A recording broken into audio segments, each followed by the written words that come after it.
आज अपन पढ़ने वाले हैं एपिडेमियोलॉजी। एपिडेमियोलॉजी क्या होती है उसके बारे में आज अपन पढ़ने वाले हैं। तो एपिडेमियोलॉजी क्या होती है वो देखते हैं।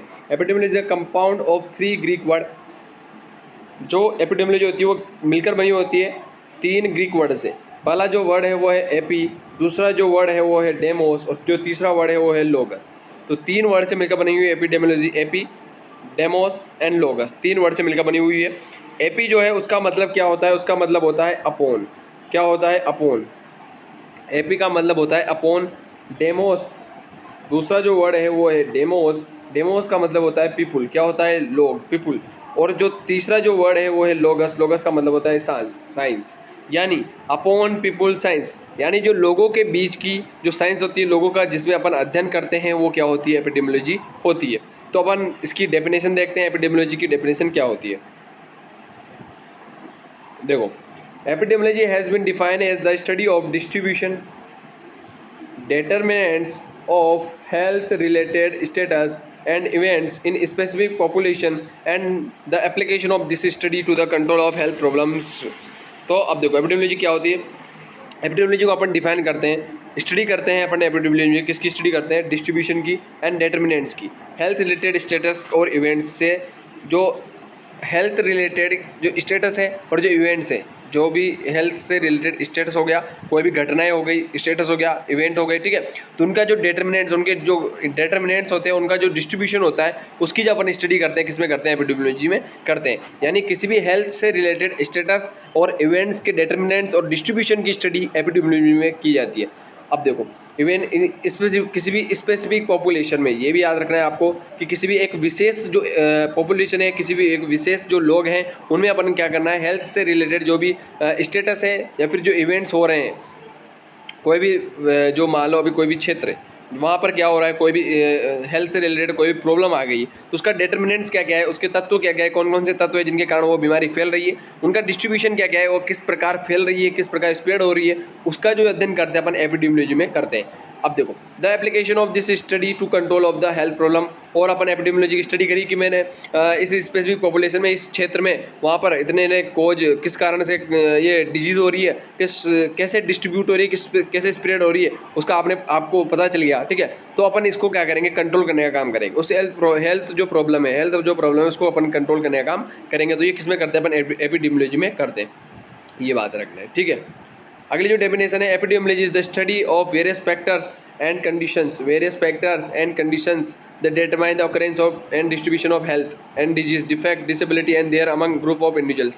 किसी भी ग्रुप ऑफ इंडिविजुअल्स, आगे बात की कोई भी व्यक्तियों का जो ग्रुप हो गया, उनके बीच में अपन बात करेंगे कोई भी डिसेबिलिटी, कोई भी डिफेक्ट, कोई भी डिजीज़ या कोई भी हेल्थ प्रॉब्लम जो है उसका किस प्रकार डिस्ट्रीब्यूशन हो रहा है, किस प्रकार वह हो रही है, ओकरेंस हो रहा है। तो उसको अपन डिटरमाइन करने के लिए जो कंडीशंस, जो फैक्टर्स का यूज़ करते हैं, उनकी जो स्टडी करते हैं, वो एपिडेमियोलॉजी में अपन करते हैं, ठीक है।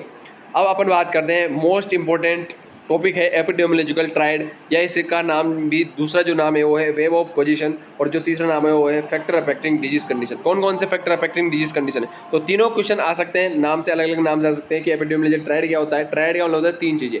पहला जो होता है एजेंट होता है, दूसरा होस्ट होता है और तीसरा एनवायरनमेंट होता है।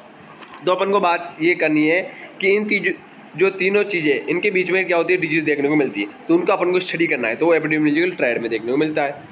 तो एपिडेमियोलॉजी की बात करें तो epidemiology demands a broader concept of disease causation that synthesis of basic factors of agent, host and environment. तो जो एपिडेमियोलॉजी है उसमें अपन बात करें तो ब्रॉडर कॉन्सेप्ट है। एपिडेमियोलॉजी क्या है? ब्रॉडर यानी बहुत ही फैला हुआ एक कॉन्सेप्ट है। डिजीज कोजिशन, डिजीज़ को करने के लिए दैट सिंथेसिस ऑफ, जो कि बनता है, किससे बनता है? फैक्टर ऑफ एजेंट्स, एजेंट से बनता है, होस्ट से बनता है और एनवायरनमेंट से बनता है, जिसे ही अपन ट्रायड कहते हैं। तो एजेंट हो गया, होस्ट हो गया और एनवायरनमेंट हो गया। इन जो तीन चीज़ें, इनसे क्या बनता है? एपिडेमियोलॉजी का ये बनता है, ब्रॉडर कॉन्सेप्ट बनता है, ठीक है। कि जो किसी भी इंडिविजुअल है, कोई भी व्यक्ति हो गया, उसकी जो हेल्थ होती है वो कभी भी स्टैटिक नहीं होती, स्थिर नहीं होती, ऑलवेज डायनेमिक, हमेशा क्या होती है? बदलती रहती है, चेंज होती रहती है। कोई व्यक्ति अभी मान लो अच्छा है, स्वस्थ दिख रहा है, लेकिन वो कल क्या हो सकता है? उसकी डेथ भी हो सकती है, डिजीज़ भी हो सकती है। तो ये अपन को पता नहीं है, डायनेमिक होती है, बदलती रहती है हेल्थ, ठीक है। अब अपन ने बात की तीनों फैक्टर होते हैं ट्रायड। ये ट्रायड होता है। ट्रायड में पहला आता है एजेंट आता है, दूसरा क्या आता है? होस्ट आता है, तीसरा क्या आता है? एनवायरनमेंट आता है। तो AHE, ये 3 चीज़ें आपको याद रखनी पड़ेगी इसमें। तो जो पहला अपन है ए वाला एजेंट फैक्टर आता है, one of the first requirement for the disease occurrence is a disease agent.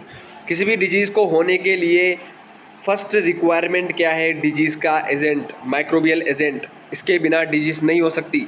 कोई भी माइक्रोबियल, कोई भी माइक्रोब्स, कोई भी हो गया, उसके कारण ही डिजीज़ देखने को मिलेगी। अब एजेंट है वो लिविंग भी हो सकते हैं और नॉन लिविंग भी हो सकते हैं, यानी जीवित भी हो सकते हैं और मरे हुए भी हो सकते हैं, ठीक है, निर्जीव भी हो सकते हैं। The disease agent have been classified into many groups. और जो डिजीज एजेंट है उनको अपन ने क्लासीफाई किया गया है बहुत सारे ग्रुप्स में। देखते हैं कौन कौन से ग्रुप्स हैं। तो जो पहला ग्रुप है वो है फिजिकल एजेंट, दूसरा है केमिकल, तीसरा है न्यूट्रिशनल एंड चौथा है बायोलॉजिकल एजेंट। तो ये 4 प्रकार के एजेंट में इसको बांट रखा है। फिजिकल एजेंट जो है there are heat, light, radiation, pressure, cold. Heat के कारण डिजीज हो सकती है, लाइट हो गया, रेडिएशन हो गया, प्रेशर हो गया, कोल्ड हो गया, उसके कारण क्या होता है बहुत सारे बैक्टीरिया पनप सकते हैं, तो वहाँ पर डिजीज देखने को मिल सकती है। तो ये पहला क्या आता है? एजेंट। कौन सा वाला? Physical agent. दूसरा जो एजेंट आता है केमिकल एजेंट। देर में भी मेटल होता है, डस्ट होती है, एसिड हो गया, गैसेस हो गया, ये क्या होते हैं? सारे केमिकल एजेंट देखने को मिलते हैं जिनसे डिजीज हो सकती है। तीसरा जो एजेंट आता है वो आता है न्यूट्रिशनल एजेंट, जैसे कि प्रोटीन, फैट्स, कार्बोहाइड्रेट और vitamin and minerals and water and excess and deficiency of nutrients में because the nutritional disease. देखो,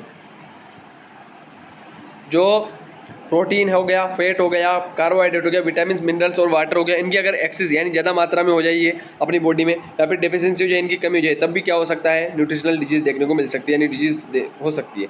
अगला जो फैक्टर आता है वो आता है बायोलॉजिकल फैक्टर। अब बायोलॉजिकल फैक्टर की अगर बात करें, या सॉरी बायोलॉजिकल एजेंट की बात करें, तो वो क्या होता है? There are living agent. ये क्या होते हैं? लिविंग, जीवित होते हैं, जैसे कि वायरस, बैक्टीरिया, फंजाई, प्रोटोजोआ। तो ये क्या होते हैं? सब जीवित होते हैं। तो ये क्या होते हैं? बायोलॉजिकल एजेंट में आते हैं।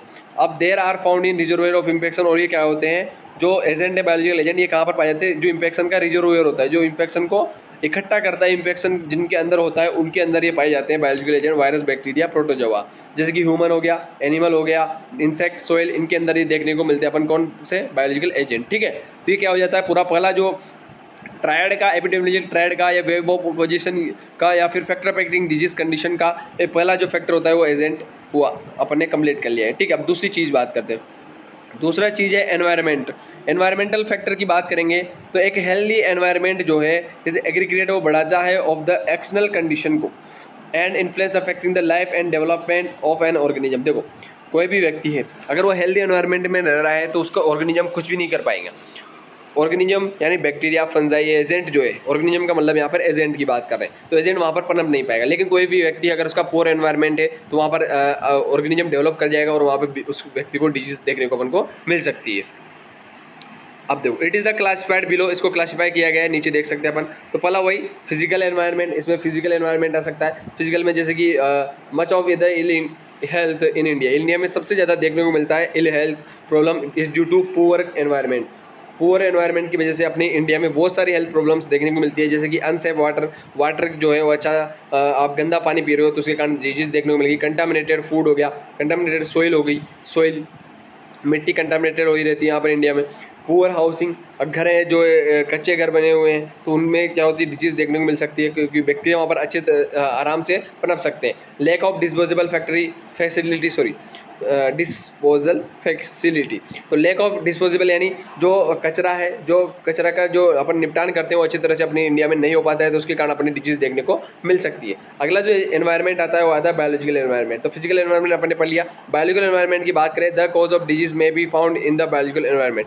जो डिजीज़ का जो कारण बनता है वो अपन को इसमें जो डिजीज़ जो है, डिजीज़ का जो कारण है वो कहाँ पर देखने को मिलता है? बायोलॉजिकल एनवायरनमेंट में देखने को मिलता है किसी भी डिजीज़ को होने के लिए। तो एनिमल हो गए, इंसेक्ट हो गए, रोडेंट्स हो गए, तो ये क्या होते हैं? रोडेंट्स यानी जो चूहे होते हैं वो हो गए, बायोलॉजिकल एनवायरनमेंट में अपन को ये देखने को मिलते हैं।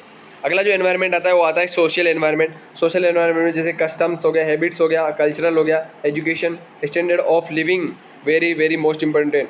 किसी व्यक्ति का स्टैंडर्ड ऑफ लिविंग, जो जीने का तरीका है वो क्या हो? अलग हो। लास्ट फैक्टर है होस्ट। तो होस्ट क्या होता है? होस्ट जिसके अंदर डिजीज़ होने वाली है, जैसे कि होस्ट फैक्टर में अफेक्ट करता है age. Certain disease are more frequent in certain age group. अलग अलग एज ग्रुप जो होते हैं उनमें अलग अलग डिजीज़ देखने को मिलती है, जैसे कि मेजल्स, जो मेजल्स बीमारी होती है वो चाइल्डहुड में देखने को मिलती है। कैंसर जो होता है वो मिडिल एज जो होती है उसमें देखने को अपन को मिलता है। तो ये क्या होता है? डिजीज़ भी अलग अलग एज में देखने को मिलती है। पर अगला जो फैक्टर आता है वो आता है जेंडर। अब जेंडर किस प्रकार अफेक्ट करता है? The sex difference disease occurrence होने के लिए, डिजीज़ को किसी भी ऑकरेंस होने के लिए सेक्स डिफरेंस भी एक भूमिका निभाता है। कैसे?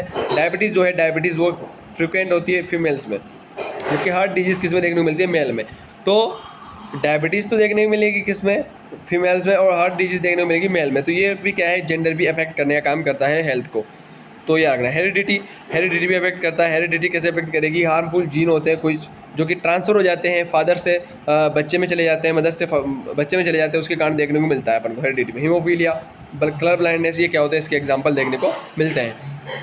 अब अगला बात करें, a number of congenital defects are due to genetic factor. कुछ जेनेटिक फैक्टर के कारण भी अपन को बहुत सारे डिफेक्ट देखने को मिल सकते हैं। न्यूट्रिशन की बात करें, न्यूट्रिशन भी अफेक्ट करता है। Poor nutrition is frequent associated with nutritional deficiency disease.